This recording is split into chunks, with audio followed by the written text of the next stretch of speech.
Huwag po tayong mabahala dun po sa mga ginagawang mga paghahayag, demonstration, protesta ng taong bayan.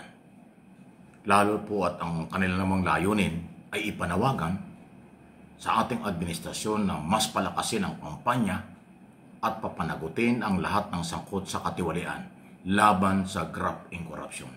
No problem po yan. Actually, kung meron tayong panahon ay dapat nga sinusuportahan pa natin yan. Okay?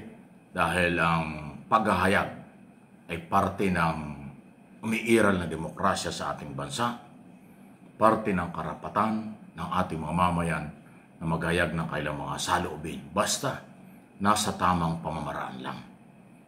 Nagkaroon lang po ng bahagyang hindi pagkakaintindihan dito sa trillion peso march na ginawa kahapon. Dahil last minute po ay nagkaroon ng policy ang ating pamahalaan na no permit, no rally. Yan naman po ay karapatan ng Estado. Dahil ang pinagbabasihan ng Estado kung bakit ginagawa iyang ganyang klaseng policy para maiwasan ang anumang problema, makontrol ang sitwasyon at huwag na maulit yung marahas na ginawa ng ibang grupo na nagrally noong September 21. Na ang nasa likod nito ay mga anti-Marcos at identify na mga DVS, yung nanggulo sa Mindiola at Recto na nasumira, nanunog ng mga establishmento at truck yan po sa lugar na yan. Hindi yan pwedeng maulit-ulit. At palaala lang po sa mga gumagawa ng mga demonstration, pahayag na kailang karapatan, basta ilagay lang sa ayos, ilagay lang sa lugar, hindi kayo magkakaroon ng problema sa ating mga otoridad, especially sa ating PNP. At huwag din po niyong kalimutan, merong intelligence report, counterintelligence, na nakikita before, during, and after ng mga galaw. Yan ang Estado, yan ang ginagawa ng gobyerno. Kaya hindi pwedeng magkaila na wala kayong plano, walang pagsabotahe, walang grupong magsasamantala. Hindi po. Monitor na monitor kayo before and during action or demonstration. Kaya yun ang pong mga lehitimo, matitino na organizer ng layunin na iparating lang ang kanilang mga hinaing at saloobin. Maging maingat po kayo. Baka masingitan kayo ng mga third party na ibang layunin kung hindi manggulo, isabotahe ang inyong galaw, mga panawagan, malayang pamahayag ng grupong mapagsamantala. Yun po ang layunin.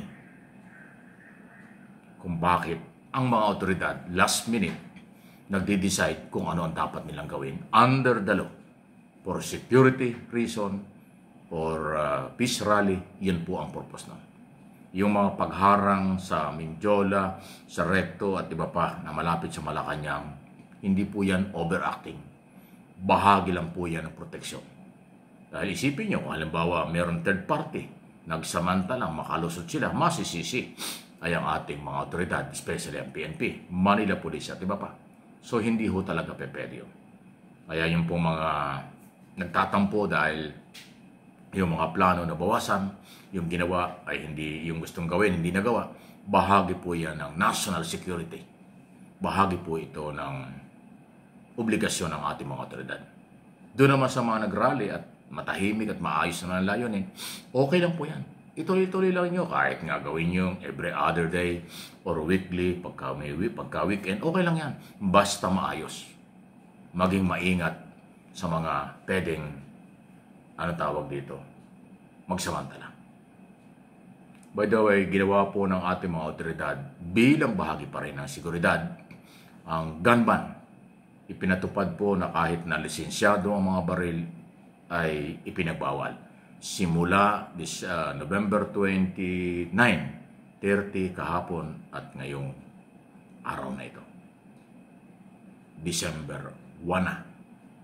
Gun ban. Bawal po magdala ng baril for security reason.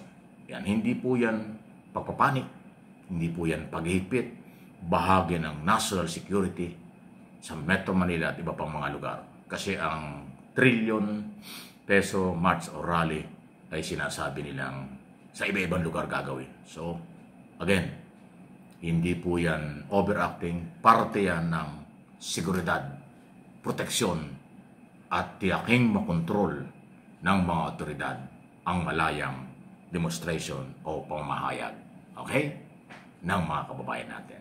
Ano po ang inyong masasabi niyan? Ingat lang po at lalo po magpapasko. Talagang dapat po masarap ang buhay, masaya pa rin ang Pasko kahit na tayo inabuso ng mga corrupt government official noon at ngayon. Pero hinahabol na kayo isa-isa, pinapanagot na kayo. Ayan po ang totoo. Yan i-comment, malaya po kayo. Sunod na pag-usapan natin, ito, magandang balita. Mga mayors, local executive sa Ilocos, sa Norte, nagdeklara po ng suporta kay Congressman Sandro Marcos, anak na panganay ng ating Pangulo at Congressman ng 1st District ng Ilocos. Taliwas ito doon sa mga binabanggit nung iba na masama daw si Congressman Marcos, kasama raw sa corruption, kasama sa insertion. So, hindi naniwala ang mga local executive. Nakita nila yung galaw ng Batang Marcos, pagsuporta sa kanilang mga local mayor, local executive, diyan sa Ilocos. So, pampataas ng moral ito. Kaya ginawa ito matapos pong akusahan, bintangan ni Saldico na nagtatago sa labas ng bansa ang Pangulong Marcos, First Lady, at mismo ang anak na panganay tungkol sa insertion na hindi naman mapatunayan. Alam naman natin, hulugan, tingi-tingi, scripted na mga pahayag ni Saldico na matinding paninira. Kulang ang ebidensya sa tingin ng taong bayan. Naniniwala ang mga mayor sa Ilocos na paninira lang ito kaya kanilang sinuportahan ang Batang Marcos. Ayan, okay? Abangan natin. Naku, hindi po maikaila, hindi maitanggi at kitang-kita naman sa mga video pero ayaw ko na ipakita kasi wala ako dun sa press conference nila, wala ako dun sa kanilang ginagawang mga paghayag pero nakita ko na yung mga video, ayaw ko namang ipakita sa inyo yan. Baka maka-copyright tayo. Masaya ang mga pamilya ng biktima ng war on drugs ng nakaraang gobyerno.